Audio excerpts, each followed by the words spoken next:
नमस्कार, मुंबई से फिर एक बार आपके सामने आपका अपना रविंद्र जैन 07 चैनल में आप सभी का स्वागत है। देशवासियों, हिंदुस्तान में 1947 के बाद से और अब तक और उसके पहले हिंदुस्तान में हिंदू ही मारा जाता है। देखिए, बहुत समझने का विषय है। मुगलों का शासन तो बहुत बाद में आया है, और जब मुगलों का शासन आया तो हिंदुओं का कत्लेआम शुरू हुआ। अंग्रेज आए, हिंदुओं का कत्लेआम शुरू हुआ। लेकिन अभी हमारे नेता बैठे हुए हैं, ये भी हिंदुओं को मरने के लिए छोड़ देते हैं।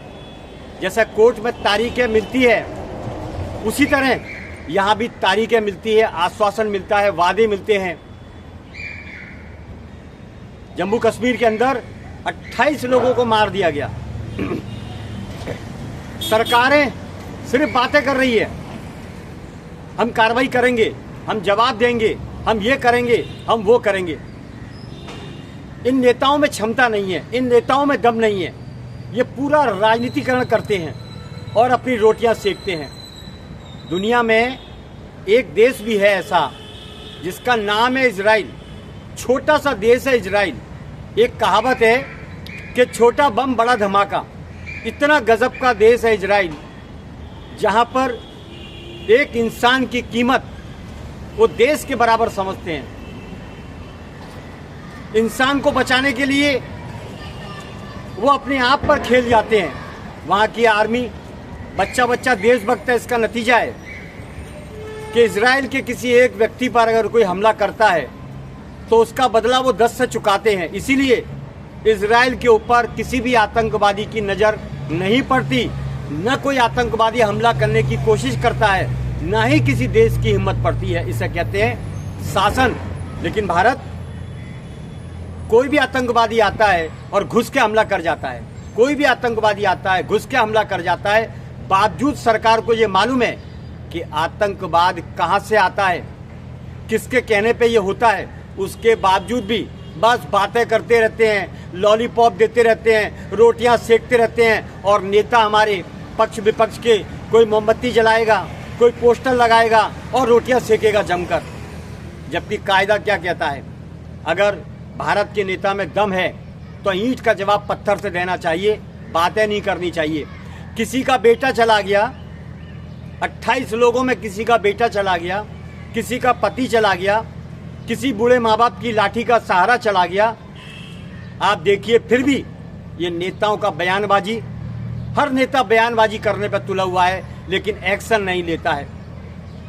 इन नेताओं का क्या करें? इनकी छवि तो पहले भी खराब थी, अभी भी खराब है और आगे भी खराब रहेगी। लेकिन भारत में एक नेता दमदार, असरदार, जोरदार है, जो भारत की जनता के लिए सोचता है, जवानों के लिए सोचता है। उसका नाम है योगी आदित्यनाथ। देखिए, उत्तर प्रदेश भारत में सबसे बड़ा प्रदेश, कई जिलों का बड़ा प्रदेश उत्तर प्रदेश। वहां पर एक सीएम है भगवाधारी, संस्कृति का सम्मान करने वाला, देश धर्म को बचाने वाला। ऐसा ईमानदार, दमदार, असरदार सीएम पूरे भारत में एक ही है। 100 साल के, हजारों साल तक ऐसा सीएम भारत को नहीं मिल सकता।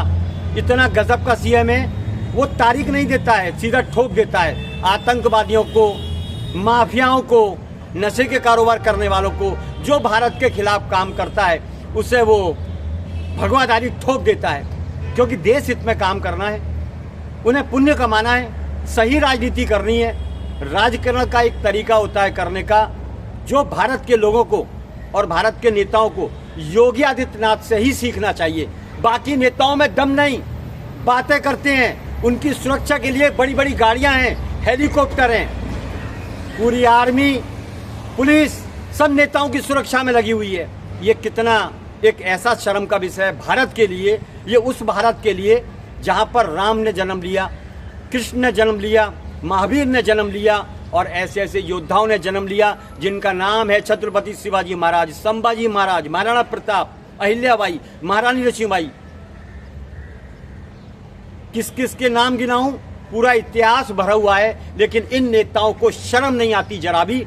ये आम हिंदुस्तानी को मरने के लिए छोड़ देते हैं, अपनी सिक्योरिटी करवाते हैं, लेकिन जनता के लिए कोई व्यवस्था मजबूत नहीं बनाते। इतने गिर चुके हैं भारत के 99% नेता, जो 1500 करोड़ रुपए सत्ता पर आने के बाद अपनी जिंदगी में मजा लेने के लिए भारत को लूटने का काम करते हैं। इतना बस बेहाल कर दिया है इस भारत की स्थिति को ऐसे नेताओं ने, जो कमजोर हैं और गड्ढे भरने वाले हैं। इन नेताओं पर भरोसा नहीं किया जा सकता। भारत की जनता का मनोबल तोड़ने वाला अगर कोई है तो भारत का 99% नेता है। एक नेता उत्तर प्रदेश का भी देखो आप, ऐसा नेता उत्तर प्रदेश में लोग जीना नहीं चाहते थे, लेकिन जब से योगी आदित्यनाथ आए वहां से माफियागिरी खत्म हो गई, गुंडागिरी खत्म हो गई, नशे के कारोबार खत्म हो गए। तो ऐसा दमदार नेता भारत में और क्यों नहीं। इसीलिए आवाज उठती है कि भारत को अगर विश्व गुरु बनाना है, भारत को माफिया मुक्त करना है, भारत को भ्रष्टाचार से बिल्कुल खत्म करना है और भारत को आतंकवादी अगर मुक्त करना है तो योगी आदित्यनाथ को प्रधानमंत्री पद पर बैठाइए, योगी आदित्यनाथ को प्रधानमंत्री बनाइए। पूरे हिंदुस्तान से आतंकवाद की जड़ें जड़ से उखड़ जाएंगी और भ्रष्टाचार का नामो निशान मिट जाएगा। वो है योगी आदित्यनाथ। इसीलिए मैं जनता से कहना चाहता हूं, योगी आदित्यनाथ के लिए आवाज उठाइए और प्रधानमंत्री पद के ऊपर बैठाइए, तभी भारत आतंकवादी मुक्त क्षेत्र होगा। क्योंकि 1947 के बाद से आतंकवाद को रोका ही नहीं गया। हर हिंदू मरता है, बार बार मरता है, किसी का बच्चा जाता है, किसी की बेटी जाती है, हिंदुओं को टारगेट किया जाता है और सरकारें और नेता पक्ष और विपक्ष बैठकर रोटियां सेकते हैं, होटलों में मौज करते हैं, मीटिंगें करते हैं, लेकिन इनका रिजल्ट कुछ नहीं आता है। ये अपनी सुरक्षा में लगे हुए हैं। पहले तो ये अपनी सुरक्षा करते हैं, इन्हें देश की परवाह है ही नहीं। अगर देश की परवाह होती तो भ्रष्टाचार नहीं होता, अगर देश की परवाह होती तो माफियाओं का अड्डा नहीं होता, अगर देश की परवाह होती तो नशे के कारोबार नहीं होते, अगर देश की परवाह होती तो ये आतंकवाद नहीं होता। यहाँ कौन मरता है भारत में? जनता और जवान, दो ही व्यक्ति सस्ते हैं। जनता और जवान को टारगेट किया जाता है, आतंकवादी जनता और जवान को चुन चुन के मारते हैं और भारत का नेता मौज करता है, बातें करता है, मीटिंग करता है, हाई प्रोफाइल मीटिंग करता है, लेकिन रिजल्ट जीरो। ऐसे बुज़दिल कायर नेताओं पर आप सभी को हंसना चाहिए, इनकी खिल्ली उड़ानी चाहिए, क्योंकि इनमें दम नहीं है। ये बेदम है। इनके पास पावर है, पैसा है, सत्ता है, कई सारी सेनाओं का इनके हाथ में जज्बा है, उसके बावजूद भी दम नहीं इनके अंदर, बिल्कुल दम नहीं। बल्कि हमारी भारत की सेनाएं पूरी दुनिया में तीसरे नंबर पर आती हैं। अगर इनको छूट दे दी जाए तो आतंकवाद का नामो निशान बैठा देंगे। आतंकवाद किसी के पेट में पैदा ही नहीं होगा, आतंकवाद की मिट्टी को साफ कर देंगे। लेकिन ये नेता ऐसा कभी नहीं करेंगे, क्योंकि इन्हें रोटियां सेकनी है। इनके पास कोई मुद्दा नहीं रहेगा। अगर भारत में शांति हो गई तो ये रोटियां नहीं सेक सकते, गड्ढे नहीं भर सकते, अय्याशी नहीं कर सकते, विदेशों में नहीं घूम सकते। इसीलिए एक मुद्दा खत्म होता है, दूसरा मुद्दा उठाते हैं, तीसरा चालू कर देते हैं, जनता को भटकाते रहते हैं, उलझाते रहते हैं। ये नेताओं की गंदगी, इन नेताओं के दिमाग की गंदगी कौन करेगा साफ? हम तो प्रार्थना करते हैं ऊपर वाले से, ऊपर देर है अंधेर नहीं, लेकिन कलयुग है। महाभारत का खात्मा हो गया, लेकिन ये आतंकवाद का खात्मा नहीं कर सके। भारत के नेता इतने कमजोर हैं जिसका कोई जवाब नहीं। हमें शर्म आती है कि हमारे देश की आर्मी दुनिया में तीसरे नंबर पर आती है और नेता सबसे बड़ा भ्रष्ट भारत का। देखिए कितना एक कैसा तालमेल बैठा हुआ है।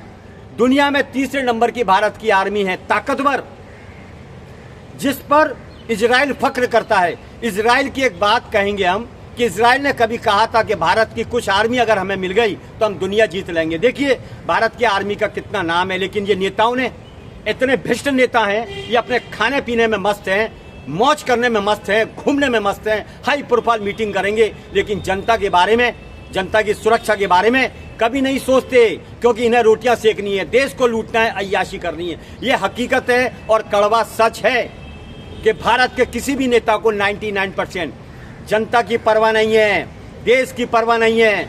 उससे तो विदेशों में घूमना है, मौज करना है, और इस नेता का कुछ नहीं जाएगा। अगर कुछ होता है बड़ी वारदात तो उड़ के चला जाएगा 7 समुंदर पार, क्योंकि आर्मी अपनी सुरक्षा में लगा रखी है, पुलिस अपनी सुरक्षा में लगा रखी है।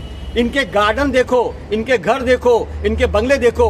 5 साल में 500,000 करोड़ की संपत्ति के मालिक बन जाते हैं, जिंदगी भर मौज करते हैं जैसे बहुत बड़ा काम कर रहे हैं। भ्रष्टाचार के अलावा कोई काम नहीं करते। मुंबई की हालत देख लीजिए। मुंबई माया नगरी है, हॉलीवुड बॉलीवुड आर्थिक नगरी। यहाँ पर फेरी वालों का अड्डा बना रखा है और एसोसिएशन बोलती है ये गरीब है। सबसे ज्यादा मुगलों की औलाद इन फेरी वालों के अंदर बैठी हुई है। 26/11 मुंबई में हो चुका है, लेकिन बीएमसी में बैठे वसूलीबाज, शासन प्रशासन में बैठे ये वसूलीबाज, बोतलबाज, नाचने वाले, नाच मेरी बुलू तुझे पैसा मिलेगा, पूरे बम्बई का नाश कर दिया, विनाश कर दिया। फेरी वालों को बैठा बैठा के माल खाते हैं। छत्रपति शिवाजी महाराज जैसा संवेदनशील, विश्वविख्यात, वहां पर भी फेरी वाले बैठ जाते हैं, अंदर घुसा देते हैं, अंदर बैठा देते हैं। ये गद्दार हैं। ऐसे गद्दारों को फांसी क्यों नहीं होती, जबकि कानून के तहत देश से जो गद्दारी करेगा उसे फांसी होगी। लेकिन यहाँ मुंबई हाई कोर्ट की कोई वैल्यू नहीं, सीएम देवेंद्र फडणवीस की कोई नहीं सुनता है। इन्होंने कहा है कि कोई भी फेरी वाला फुटपाथ नहीं घेर सकता, कोई भी फेरी वाला स्टेशन पर नहीं बैठ सकता। उसके बावजूद धज्जियां उड़ाई जाती है, हाई कोर्ट की धज्जियां उड़ती है, मुंबई हाई कोर्ट की धज्जियां उड़ती है मुंबई के अंदर, और सीएम देवेंद्र फडणवीस की कोई नहीं सुनता है। इसीलिए योगी आदित्यनाथ लाओ, पूरे भारत के अंदर चर्चा चलती है। और भारत बचाओ, भारत की जनता बचाओ, भारत के जवान बचाओ। इन्हीं उम्मीदों के साथ मैं देवेंद्र फडणवीस से फिर कहना चाहता हूं, आप इस बीएमसी को, जहां पर भ्रष्ट लोग बैठे हुए हैं, कर्मचारी से लेकर अधिकारी तक, इनकी ऐसी जांच करिए गांव तक कि 7 पीढ़ियां याद रहे। ये बहुत पैसा लूटा है, बहुत लूटा है। इस बंबई को लूटते हैं, आम लोगों को लूटते हैं, सबको लूटते हैं। फेरी वालों को बैठाकर उनसे वसूली करते हैं। 300 रुपए रोज के अंदर हजारों करोड़ों फेरी वालों को बैठा दिया है और बंबई को गंदा कर दिया है। इसीलिए ये बीएमसी को टाटा को सौंप दीजिए, ये गंदगी साफ हो जाएगी हमेशा के लिए। बस इन्हीं उम्मीदों के साथ कि आतंकवाद का जो गढ़ है भारत, जहां पर घुस जाते हैं आतंकवादी, तो हमारा भारत इतना कमजोर नहीं है, लेकिन नेता कमजोर है जो उन्हें घुसने देता है। मेरी विनती है, इजराइल की स्टाइल में, योगी आदित्यनाथ की स्टाइल में भारत को पूरी तरह से आतंकवाद मुक्त करना चाहिए, अपने भारत को योगी स्टाइल में। इसीलिए कहा जाता है कि योगी लाओ, भारत बचाओ, योगी लाओ, आतंकवाद जड़ से मिटाओ। देवेंद्र फडणवीस से विनती करता हूं, पूरे भारत की तो मैं बात नहीं करता हूं, आप खाली मुंबई संभाल लीजिए और बीएमसी को टाटा को सौंप दीजिए, बस इतना ही काफी है। मुंबई बचा लीजिए, मुंबई बचा लीजिए। फेरी वालों में मुगलों की औलाद है 99%। इसमें शासन प्रशासन के लोग हफ्ता खाते हैं 300 रुपए रोज और अपने ईमान धर्म का सौदा करते हैं। इन्हीं उम्मीदों के साथ फिर आऊंगा नए विषय के साथ। आपका अपना रविंद्र जैन, देश और जनता के हित में सदैव तत्पर बात करने वाला। जय हिंद।